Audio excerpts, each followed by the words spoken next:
ಇವತ್ತು ದಿವಿ ಹಲಸಲ್ಲಿ ರೈಸ್ ಬಾತ್ ಮಾಡಿದ್ದೆ. ಈ ದಿವಿ ಹಲಸನ್ನ ಕೆಲವರು ಜೀಗುಜ್ಜೆ ಅಂತಲೂ ಕರೀತಾರೆ. ಈ ರೈಸ್ ಬಾತ್ ಮಾಡೋದಕ್ಕೆ ಬಾಣಲಿಗೆ ಎಣ್ಣೆ ಹಾಕಿ ಅದಕ್ಕೆ ಚಕ್ಕೆ, ಲವಂಗ, ಏಲಕ್ಕಿ, ಶುಂಠಿ, ಬೆಳ್ಳುಳ್ಳಿ, ಒಂದು ಈರುಳ್ಳಿ ಹಾಕಿ ಹುರ್ಕೊಳ್ಳಿ. ಖಾರಕ್ಕೆ ಎಷ್ಟು ಬೇಕೋ ಅಷ್ಟು ನೋಡಿಕೊಂಡು ಹಸಿಮೆಣಸಿನ್ಕಾಯಿ, ಒಂದು ಕಟ್ ಪುದೀನ, ಸ್ವಲ್ಪ ಕೊತ್ತಂಬರಿ ಸೊಪ್ಪನ್ನು ಹಾಕಿಬಿಟ್ಟು ಹಸಿ ವಾಸನೆ ಹೋಗೋವರೆಗೂ ಫ್ರೈ ಮಾಡಿ ಇದನ್ನು ಮಿಕ್ಸಿ ಜಾರಿಗೆ ಹಾಕಿ ನುಣ್ಣಗೆ ರುಬ್ಬಿಟ್ಕೋಬೇಕು. ಈಗ ಒಂದು ಕುಕ್ಕರ್ ಇಟ್ಟು ಎಣ್ಣೆ ಹಾಕಿ, ಎಣ್ಣೆ ಕಾದ ನಂತರ ಮಸಾಲೆ ಪದಾರ್ಥಗಳು ಹಾಗೆ ಒಂದು 2 ಈರುಳ್ಳಿ ಉದ್ದಕ್ಕೆ ಹೆಚ್ಚಿರೋದನ್ನು ಹಾಕಿ ಫ್ರೈ ಮಾಡಿ, ನಂತರ ರುಬ್ಬಿರೋಂಥ ಮಸಾಲೆ ಹಾಗೆ ದಿವಿ ಹಲಸು ಹೋಳನ್ನು ಹಾಕಿಬಿಟ್ಟು ಒಂದು 5 ನಿಮಿಷ ಫ್ರೈ ಮಾಡ್ಕೊಳ್ಳಿ.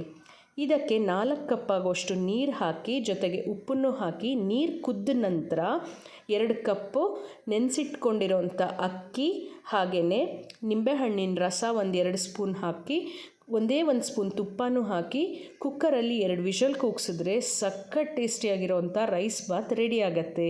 ಟ್ರೈ ಮಾಡಿ ಹೇಗಿದೆ ಅಂತ ಹೇಳಿ. Thank you.